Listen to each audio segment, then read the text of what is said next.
ஆபத்து.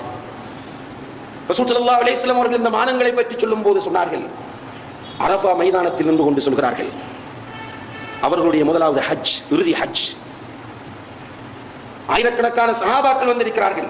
அவர்களை வைத்துக் கொண்டு சொன்னார்கள், இன்ன அம்வாலக்கும் வ அஅராதக்கும் வ திமாஅக்கும் ஹராமுன் அலைக்கும் கஹுர்மதி யௌமிக்கும் ஹாதா வ ஷஹ்ரிக்கும் ஹாதா வ மகானிக்கும் ஹாதா.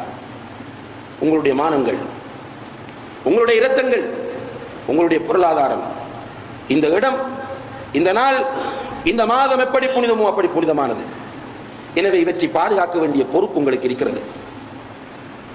இதை பாதுகாக்க வேண்டிய பொறுப்பு உங்களுக்கு இருக்கிறது. உங்களுடைய மானம் போக்கப்படும் போது நீங்கள் பார்த்துக் கொண்டிருக்க கூடாது.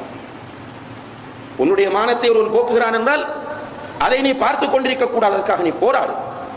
மன் குத்தில தூன இர்திஹி ஃபஹுவ ஷஹீத். யார் தன்னுடைய மானத்தை பாதுகாப்பதற்காக போராடி கொல்லப்படுகிறானோ அவன் ஷஹீத் என்று ரசூல் ஸல்லல்லாஹு அலைஹி வஸல்லம் அவர்கள் சாட்சி பகர்கிறார்கள். மானம் அவ்வளவு புனிதமானது.